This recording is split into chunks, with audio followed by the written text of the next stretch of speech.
Welcome to the Belonging Project podcast. This is Fiorenza and I'm your host. The purpose of this podcast is to bring voices together to talk about belonging. Through inspiring, real-life conversations, we explore how belonging can show up in so many different ways, what it feels like to belong, and the impact of truly belonging.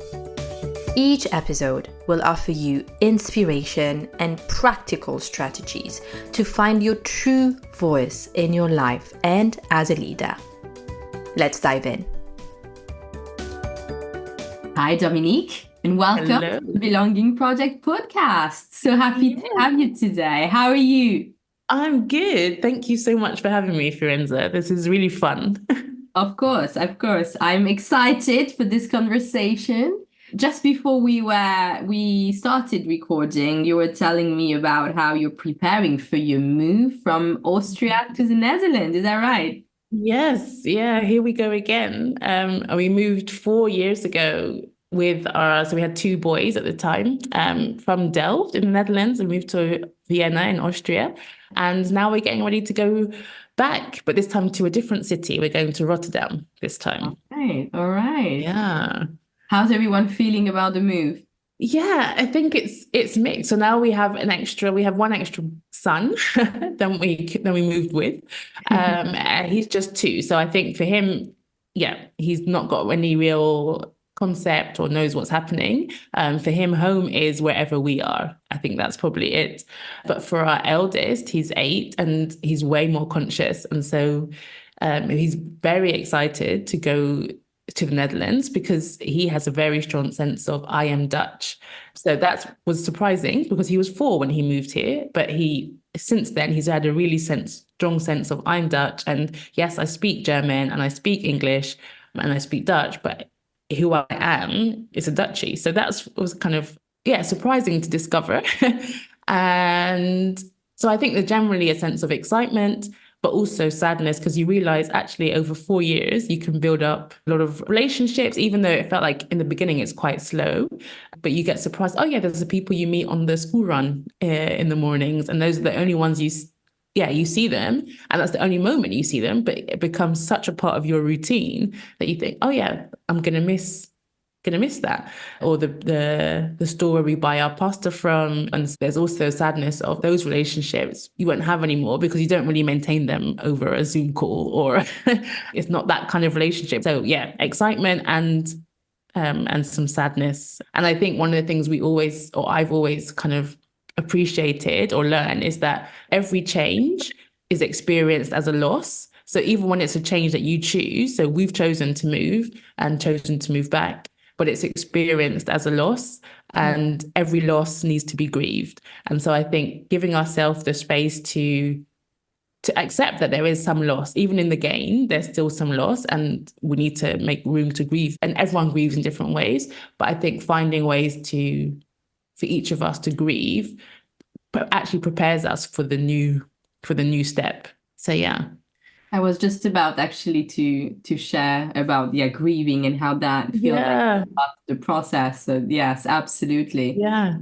And I appreciate the honesty as well, because sometimes when we move from a place, we are saying goodbye to friendships, but there's also a hope that friendship will survive, right? And we perhaps make promises, or we hope that it will work, and then in the end it kind of fiddles through, and there isn't often a proper goodbye almost. So really appreciate how you are actually saying goodbye, and that could help as well with the sense of closure. Yeah. And I think it comes a little bit out of, because this is I don't remember, so I moved, I was living in the UK where I was born. Then I moved to France. After France, I moved back to the UK for a bit. Then I moved to the Netherlands. We were in the Netherlands for 8 years. Then we moved to Austria. And so I think experience has kind of taught me not every relationship will or can survive an international move. Or even, I think probably even if you move cities, it's a similar a thing, you're just not in the same spaces anymore. And so it becomes harder to maintain relationships. You have to be way more intentional. And it's hard because you're also trying to build new relationships in the place that you go to, because I think that's important as well. So I think out of experience, there's a sense of, okay, actually take the time to say goodbye, because the likelihood is that it's not something you're going to carry with you into the new situation. And like you said, like if you're not honest about that, then you don't say goodbye in the way that you would have. So yeah, I think it's kind of bittersweet learnings of like, oh wait, actually maybe not. And sometimes it surprises you that how a friendship does survive the moves, and that you still years later kind of meet up and like, oh, this feels exactly as it did when we last lived in the same place. But I think that's not common, and also not necessarily desirable, because there's only so many close relationships that anybody can really invest into properly. So yeah, it's about kind of being able to say, I really appreciate what we've had and what we have, and that also ready to embrace what I'm going to have with new people and new places.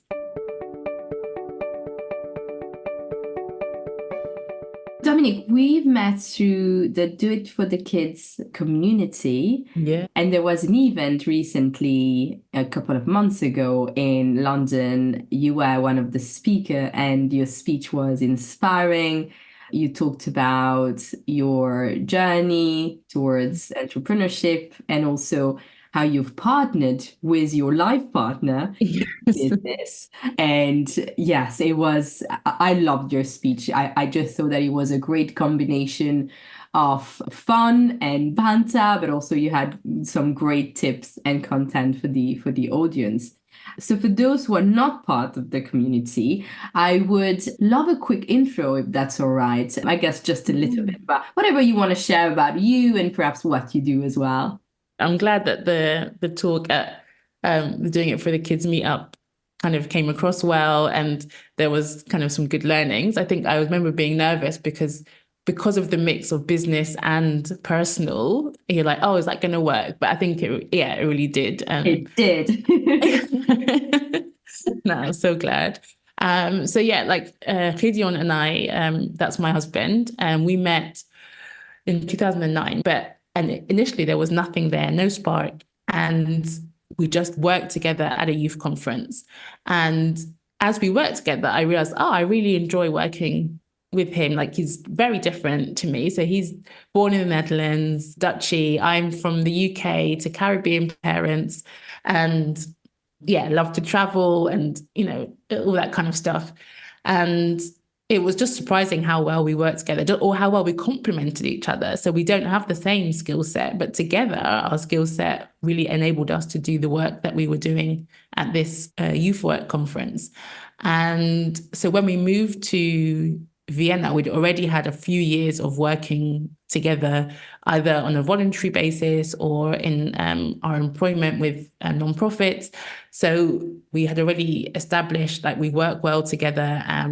We can be honest with each other, because of our, I don't know if it's because of the marriage or because we're just so used to working together, but somewhere in between, we have a really good, or we've learned or had lots of practice on how to communicate well with each other, and to communicate across cultures, across languages, across differences of opinion.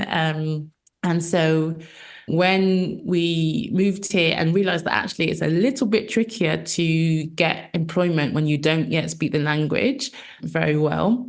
And the number of English-speaking roles are limited, but there's lots of people who maybe are applying for those roles. Self-employment became an option, and in some ways out of survival. Like, okay, we want to work, we need to work, provide for our family, and we also love to work together. So it seemed like, well, this might be the way to, if you can't, get the job, maybe you can create the job.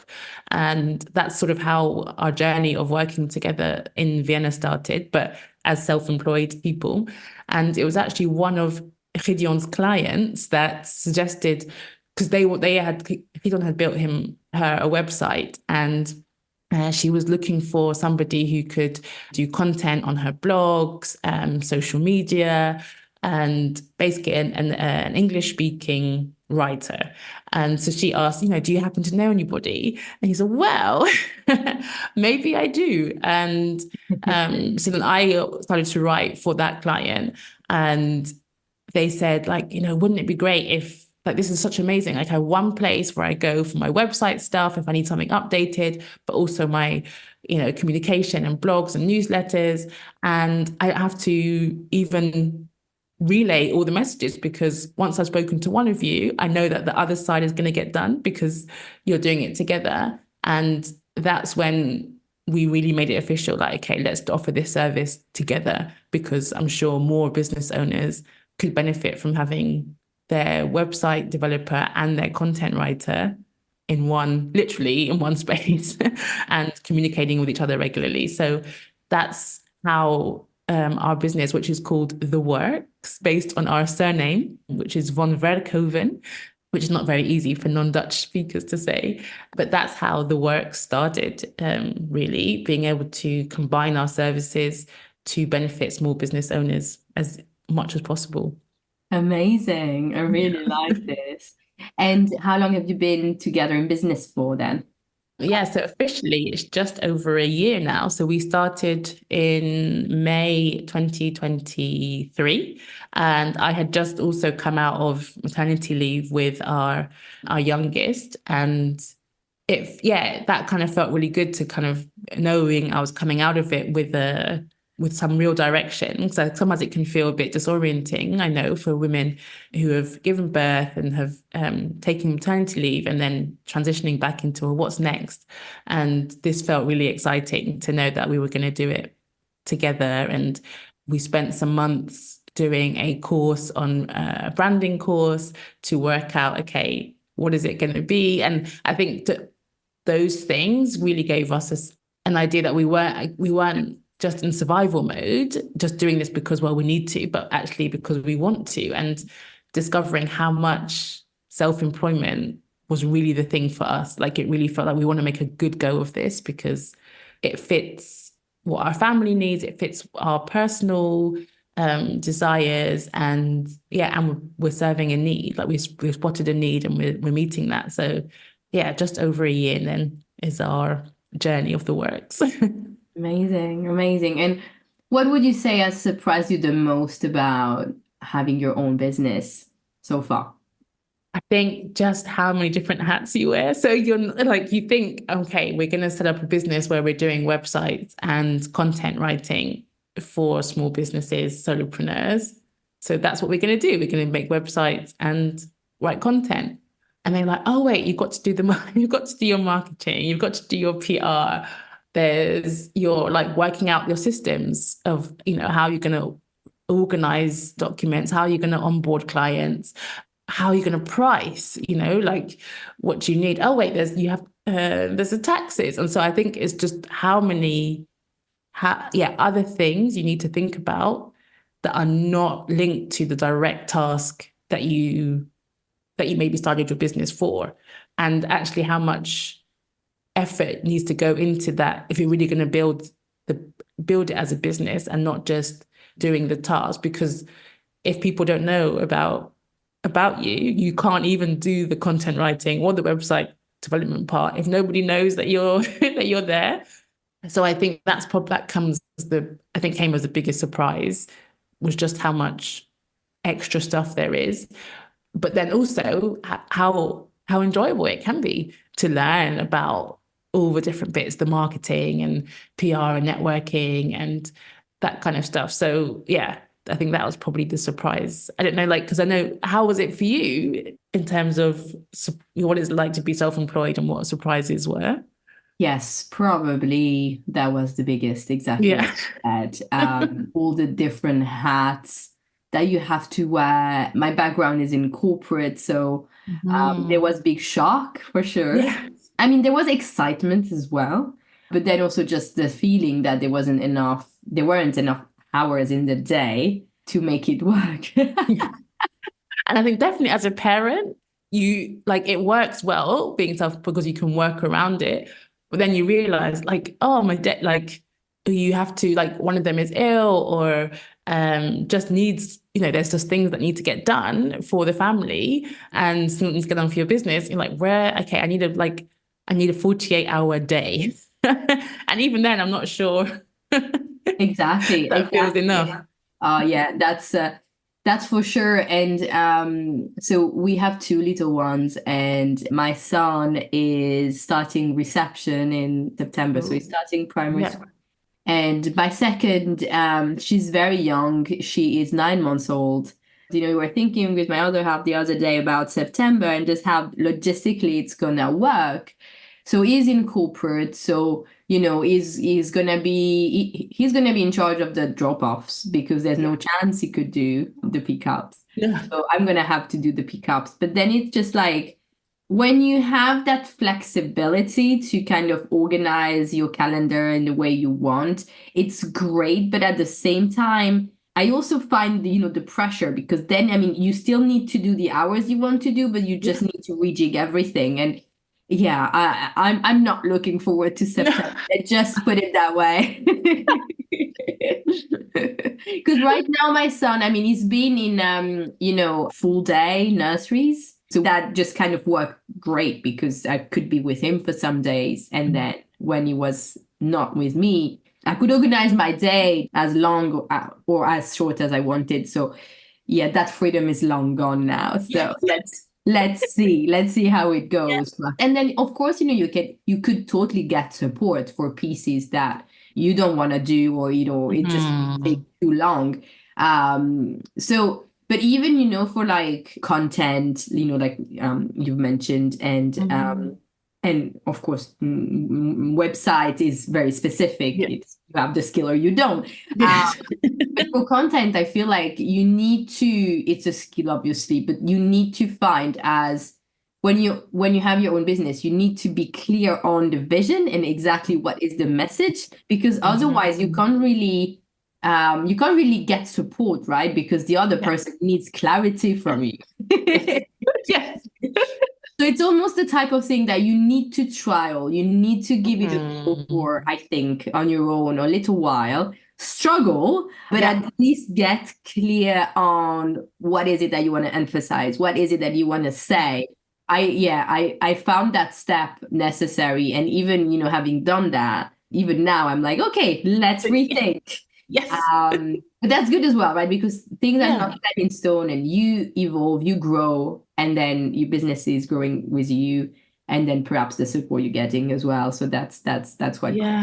Yeah. And I think definitely at the beginning, like, because not everybody that we start working with is able to take on somebody to write their content for them. And I think, like, as much as it is a skill, it's one that can definitely be learned. And lots of people actually maybe enjoy writing and want to do it themselves. But the question they start with is like, oh, but what do I even need to talk about? Like, or what do I write about? Or what kind of content should I be making? So one of the things that we do, especially with fresh or new to self-employed people, is have a conversation with them, like an hour chat, and then to kind of work out, well, who are you? What's your message? What are you doing? Who are you doing it for?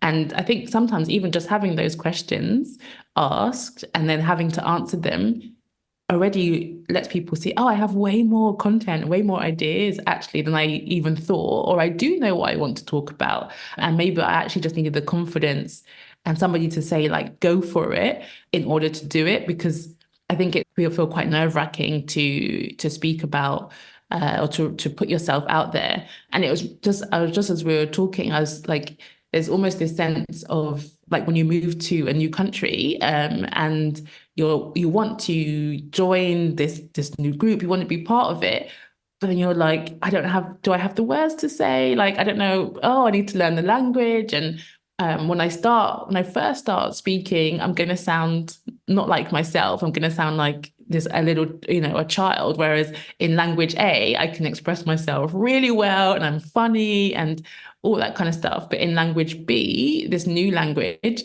I really am not, how do I bring across my personality? And I think it's that in the beginning, when you're self-employed or you have your own business, it's really like it's learning a language. It's learning to find your voice in this new setting, in this new environment.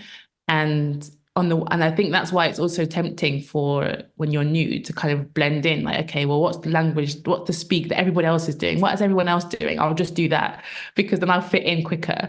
But then you can feel like, well, I'm not really being myself. And so finding that, kind of getting to that place where you feel confident enough to be yourself, and you have enough language to express who you are and express what you're doing, and then connecting with other people, like, oh, like it's also my second or third language, or also like I really loved how you said that. And so you do find your people eventually, and you find your place, and that becomes more fun. But I think at the beginning, yeah, it really feels like everybody else speaks this language, this new business language, and I don't. And how do I fit in? How do I get to belong as part of this group? Yeah, so I think there's definitely lots of similarities between moving country or moving internationally and starting a business and trying to figure out, well, what do I say and how do I say it? And yeah, and you're right, we all evolve. So I think then it makes sense that over time, what we say, how we say it, where we say it, that's going to evolve too. And we're allowed to go with that change. And how have you found it working in cultures that are not the ones that you grew up in? Yeah, that's a good one. Part of, like, because one of our roles with a nonprofit involved meeting twice a year with lots of different countries, lots of representatives from different countries, mostly across Europe. There was always the joke that I always was speaking the Queen's English, because like the English was a language that everybody spoke, but it wasn't everybody's mother tongue, of course. And I think I was always aware of the privilege that comes with, like, you go to a meeting and everybody's going to speak English, and lots of the references would have been around common references, but then mostly expressed out of an English speaking perspective.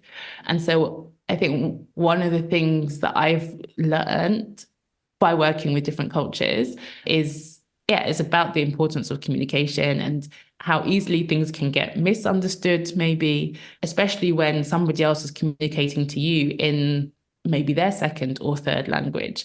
And so having to like really listen to what's being said, or to try to gain context, and also understanding that in some cultures, like the Dutch culture, for example, is very direct, much more direct than the English culture might be. And so being kind of having this, like, almost like a little translator in your own mind, that when I hear these words, it has to go through my filter so that I'm maybe not so quickly offended or upset by what feels very direct from my British way of thinking. Also to think, well, am I expressing myself in a really clear way? Because if I take the scenic route to my point, then the Dutch speaker who is normally straight is going to be like, well, what does she even mean? Is it a yes or a no? Can you just be clear? And so I think there's just so much give and take that comes with these, living, working interculturally, especially when it comes to communication or what's even seen as normal, like realizing, oh, there really isn't a normal. There are several versions of normal, and I'm going to need to adapt and hope that other people are also going to be willing to adapt and meet each other in this halfway point. But yeah, it's lots of adjusting, and that doesn't always feel good or comfortable, but it's definitely growing. Like, it grows you, and as a person, I think. What would be your hot tips for people that perhaps are new to working across cultures and perhaps they're relocating for the first time? What would be your hot tips? Oh, that's a really good one. I think, like, maybe something around being prepared for culture shock, but not in the obvious ways. So I think there are things like, oh, okay, like I won't understand the language and that's fine, and I'm prepared for that. But it's also things like not finding your foods in the same in the same places, and just what that can do to you. So you think like, oh, I'm an adult and I know how to do my grocery shopping. I've been doing grocery shopping for years. And then you go into this new culture and then, oh, actually things aren't in the same place, or it's not done in the same way. And you can be caught off guard that something like that can bother you. You think, oh, of course I'm not going to be bothered by that. But actually it's those small things that we don't think about that actually trigger that feeling of like, why, like, what is wrong with this new culture? Because it just brings up so like this sense of insecurity that we feel when you move somewhere new. And so I think it's just noticing like what are the situations that bring up that feeling, and allowing yourself then the space to process that. It's everything, even the small things that trigger you, it's fine. Like, but just be triggered and breathe through it, and give yourself a lot more time than you may think. So even if it seems like the culture is right next door, it's still a different culture. And so you will need time to adjust to different habits or ways of doing things that you have to learn. And I think when we're starting from scratch and you're learning something, I think especially as adults, because we feel like we've done our learning, like we know what we're doing. Yes. And you're really starting over again, and it takes a lot more time than you think. And it's incredible because our kids, for example, learn German really fast, and it's still a struggle for me. Like this, it's my fourth language. Like I know about language learning and I know what the kind of best ways to do it are, but it still just takes me time as an adult. And so I think that's the biggest learning thing, is when you think you've given yourself enough time, add another chunk of time to settle and to adjust.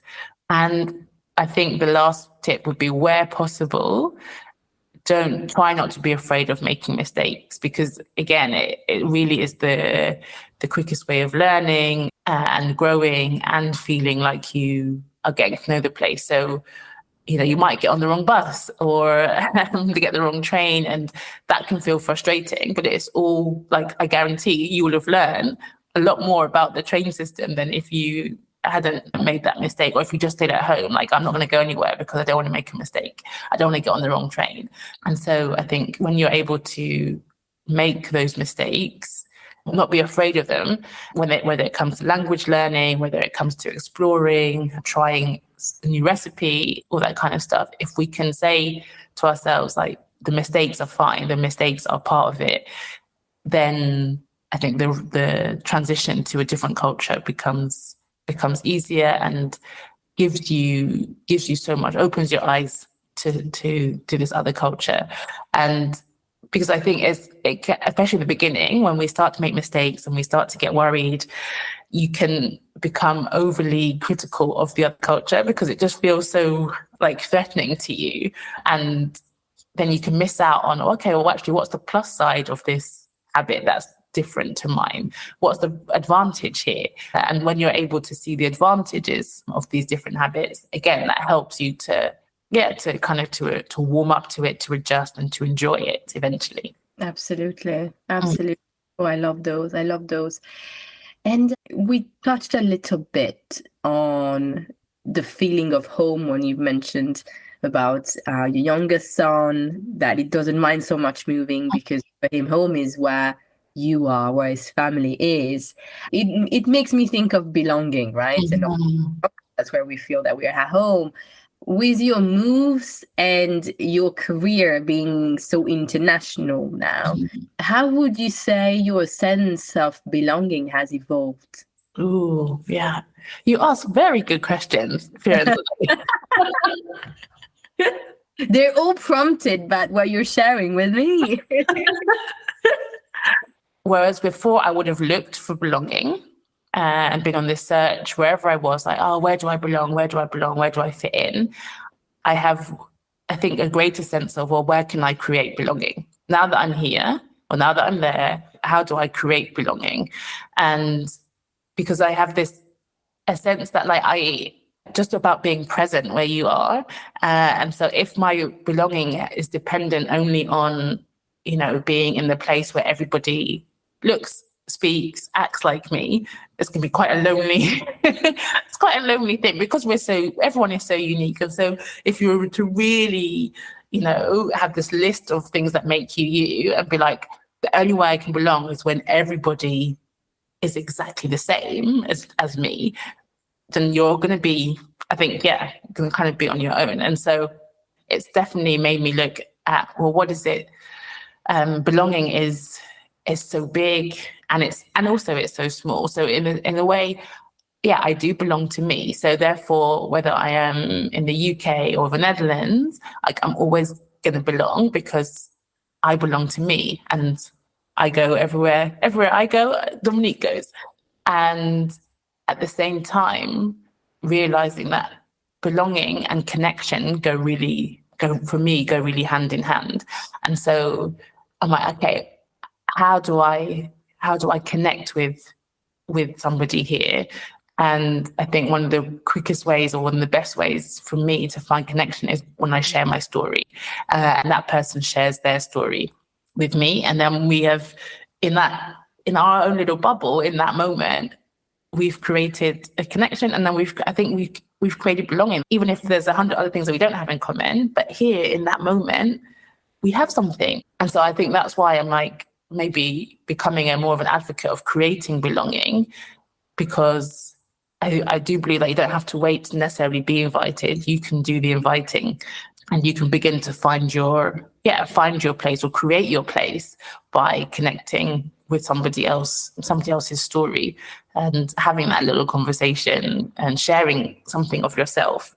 Yeah, so I think that's how it probably evolved, from not always necessarily searching for belonging, but thinking about, well, where can I create it? And I think when you have that agency, then that also feels quite empowering, and that helps you to feel that you belong. Because I think often the struggle when you're somewhere new is that you feel like, oh, I don't know where to go, I don't know what to do, and I'm not in control of my life. I'm always dependent on somebody else to point the way or to help me, and that's frustrating. And where you can, I think, claim a little bit of your agency back, that really helps to creating a sense of belonging, because you're aware of your own power and possibility. So I'm getting a sense of kind of a strong correlation between belonging and our own agency, and how much we know ourselves. Mm-hmm. Yes. Yeah. I think there's definitely that sense of self-awareness, self-knowledge, because I think when I know who I am, I can present that to you, and you can get to know me as I am, and not as something that I need to perform or present something that isn't you. That really damages your sense of belonging, because you're aware that the connection isn't real. When you know yourself, then you can allow other people to get to know the real you. It's something that I've definitely have had to unlearn, again, in my search for belonging, that I'm not handing in my authenticity in order to get the belonging, because I think it's such a human need to want to belong, to feel that you're part of a group. And it's such a big need that you can be willing to pay any price to get it.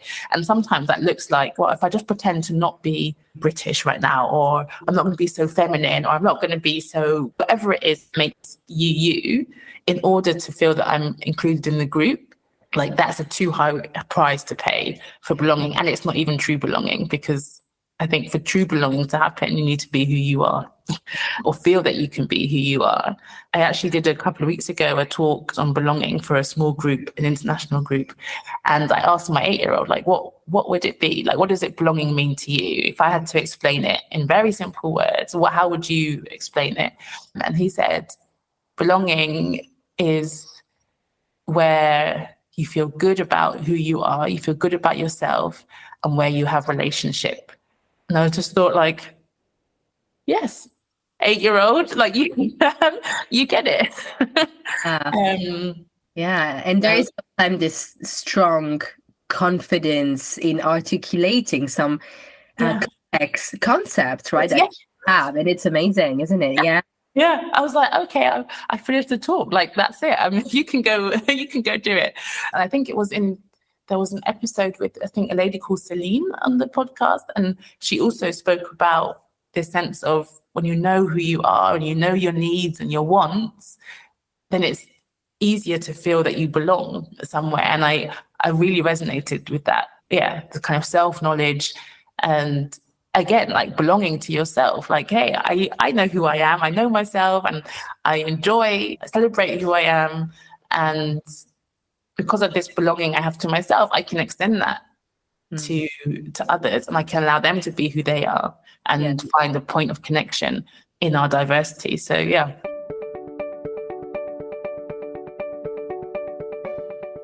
And there was this one that piqued my curiosity, and I'd love to hear your thoughts, perhaps, just one or two pointers. So at the end of this year, I'm thinking of a career change. I'm not fulfilled with what I do right now, and I also want to earn better money. I'm also a mom, and I will be turning 38. Is this a terrible idea? Has anyone else done this before? Big topic.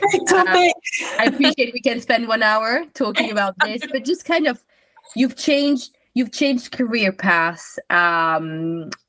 What would you say? What would be your kind of top 2 pointers, things to consider? I think my instinct says, like, listen to that voice. So you don't necessarily, it doesn't mean that you have to pack everything up and move across the world.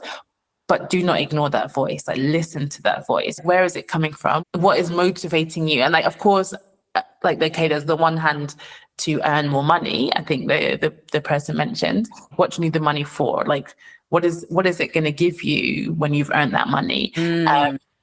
Because if it's a survival thing, is it, well, if I have more money, then I will feel a certain way, or when I have this money, I will be able to do certain things. And I think just taking some time to kind of dig a little deeper into the why and the what, and to ask those questions will really help to determine, okay, well, what's my next step then? Now I know what it is I really want or what's motivating me, then I can take the next step. Those are such important questions, Dominique. Definitely what I would ask clients too, if they came to me with this big question about changing career. You really need to know the answers to those questions before you make any move. And I think also there's this concept maybe of when you're getting older, and it can feel like, oh, if I haven't accomplished all these things by the time I'm 40, then, have I even lived? And being like, actually, 40 is really young, or 38 is still quite young, and it's not the end of the road. So I'm 38 and I'm just thinking, I feel like I'm just getting started. I didn't know that, by the way. It's just serendipity. Like, it wasn't my question. And I think in some ways you have an advantage because you've lived some, but still have a lot of life ahead of you, hopefully. And it's a great time to get real about, what you want, what you don't want. So, I think just that listening to yourself first is a great foundation for then deciding, okay, where, when, how, what, because it's definitely possible. Yeah. The poster mentioned that they have kids. I'm thinking, what are your constraints, perhaps financial or time constraints? Like, how, which are they? What are they? And what's your support system as well? Because that also can be... we can talk about that for another... or non-existent, right? Very much. Yeah. It's a big question. Yeah. Thanks for sharing your thoughts. Yeah, but I think it's just interesting, as you mentioned, the constraints, and I'm wondering if it's so yes, it's a constraint, but I think it's also, something that shapes the direction, as opposed to it's not necessarily a barrier of something, it's something like, I have kids. So, maybe this action of moving countries, it feels too big, but the change that needs to happen can still take place. Just the change will look different, or because I actually haven't got support. So then realistically, I can't do all these activities, but I can do one of them, or now's a good time to look into what support can we get in order to enable me to make this change, I guess, to have agency. And maybe that's that common theme for me. It sounds like it is. I love it. What's my agency even within this restriction?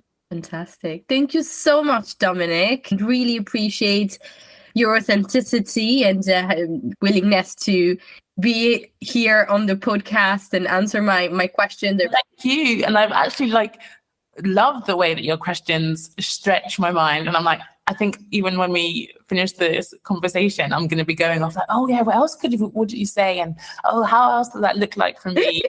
So yeah, I think you do an excellent job of asking good questions. And I really appreciate that. So thank you so much for the invitation.